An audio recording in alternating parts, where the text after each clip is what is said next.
എല്ലാവർക്കും നമസ്കാരം. രാധാസ് കിച്ചണിലേക്ക് സ്വാഗതം. എല്ലാവർക്കും സുഖമെന്ന് വിശ്വസിക്കുന്നു. ഇപ്പോൾ ഞാൻ കോളിഫ്ലവറിനെ എടുത്തു, അതിനെ കഴുകി നല്ലതായിട്ട് എന്നിട്ട് ചെറുതായിട്ട് കട്ട് ചെയ്തെടുത്തു. നമ്മൾ ക്യാൻസറിനെ പ്രതിരോധിക്കാൻ ശക്തിയുള്ള സാധനമാണ്. അപ്പോൾ ഇതിനെ നമ്മൾ 1/2 സ്പൂണ് മഞ്ഞൾപ്പൊടിയും കൂടി ഇട്ടിട്ട് വളരെ കുറച്ച് വെള്ളമേ നമ്മൾ ഇതിനകത്ത് ഒഴിക്കത്തുള്ളൂ. എന്നിട്ട് നമുക്ക് വറ്റിച്ചെടുക്കണ്ടേ. ഉപ്പ് ഒന്നും ഇടത്തില്ല കേട്ടോ, ഉള്ളി മഞ്ഞൾപ്പൊടി. എന്നിട്ട് അടച്ച് വെച്ചിട്ട് നമുക്ക് ചെറുതീയിലൊന്നിട്ട് കുറച്ച് നേരം കഴിഞ്ഞ് നല്ലൊരു ആവി വരുമ്പം നമുക്ക് എടുക്കാം. അപ്പോൾ വെള്ളം അങ്ങ് വറ്റിപ്പൊക്കോളും കേട്ടോ. അതേ വെള്ളം വേണ്ട, തിളയ്ക്കുന്ന കണ്ടോ.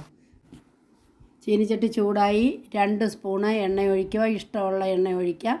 അപ്പോൾ കോളിഫ്ലവർ എന്ന് പറയുന്നത് പൂൽഗോപി എന്നും പറയും. അതിനെ നമുക്ക് വല്ലപ്പോഴും ഒക്കെ കഴിക്കണം അത് കേട്ടോ. കാരണം ഞാൻ ഈ ചെയ്യുന്ന ഈ കാര്യങ്ങൾ സ്കിപ്പ് ചെയ്യാതെ കാണണേ.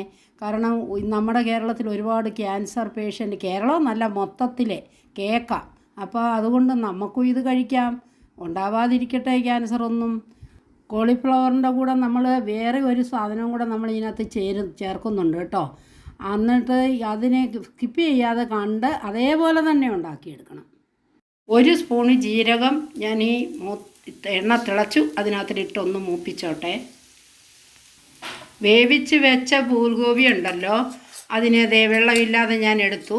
എന്നിട്ട് അതിനെ നമ്മൾ ഈ എണ്ണയിലോട്ട് കുറച്ചൊന്ന് ലൈറ്റായിട്ട് ഒന്ന് മൂത്തിട്ടുണ്ട്. അതിൻ്റെ കൂട്ടത്തിൽ നമുക്ക് 2 സവാള നമ്മൾ ഈ അധികം എണ്ണയൊന്നും എടുക്കാതാണ് നമ്മൾ. കാരണം എണ്ണകളൊക്കെ ഒരുപാട് യൂസ് ചെയ്യണ്ടെന്ന് വിചാരിച്ചിട്ടാണ് കേട്ടോ. ഒരു 10 കഷണം വെളുത്തുള്ളി തൊണ്ട് കളഞ്ഞിട്ടേ ഒന്ന് അരിഞ്ഞെടുത്തു. അതിനെയും കൂടി ഇതിനകത്ത് ഇട്ട് ഒന്നുകൂടൊന്ന് മൂത്തോട്ടെ. 2-3 ക്യാപ്സിക്കം നല്ല പച്ച കടയിൽ നിന്ന് വാങ്ങിച്ചുകൊണ്ട് വന്നു, കട്ട് ചെയ്തു, അരിഞ്ഞെടുത്തു. സത്യം പറഞ്ഞാൽ ഈ പൂൽഗോപിയുടെ കൂടെ, പൂൽഗോപി കോളിഫ്ലവർ എന്ന് പറയുന്നതിൻ്റെ കൂടെ നമുക്ക് ഇതും കൂടി ഇട്ടെങ്കിൽ മാത്രമേ നമുക്ക് ക്യാൻസറിനെ പ്രതിരോധിക്കാനുള്ള ശക്തി കിട്ടത്തുള്ളൂ. ഇത് സ്കിപ്പ് ചെയ്യാതെ കാണണം. ഇനി ഇതിനകത്ത് മസാലകളും വരും. ഒന്ന് മരിഞ്ഞോട്ടെ.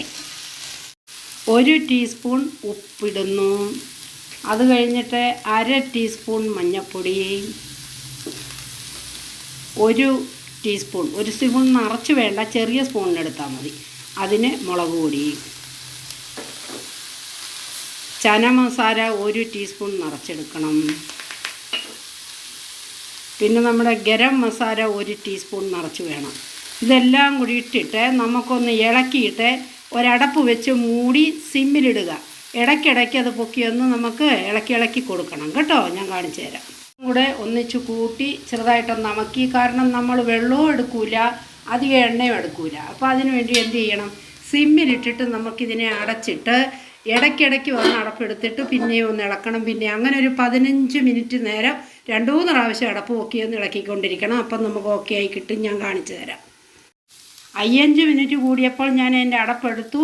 എന്നിട്ട് ഞാനൊന്ന് ഇളക്കി ഇങ്ങനെ മറിച്ച് ഇളക്കണം. കണ്ടോ, പൊട്ടാതെ കണ്ടോ. എന്നിട്ട് കണ്ടോ, വെള്ളവും ഇല്ല, ഒന്നുമില്ല. അതെ കണ്ടോ, നല്ലപോലെ ആയി. അത് കഴിഞ്ഞ് നമ്മൾ അടപ്പ് ഇല്ലാതെ ചെറുതായിട്ടൊന്ന് എല്ലാം സിമ്മിൽ ചെയ്യാവൂ കേട്ടോ. എന്നിട്ട് നമുക്കൊന്ന് ഇളക്കിയെടുക്കാം. അപ്പം നമ്മൾ ഓക്കെ ആയി കിട്ടിയിട്ടുണ്ട്. നമുക്ക് പാത്രത്തിലോട്ടെടുത്ത് ഞാൻ കാണിച്ചു തരാം.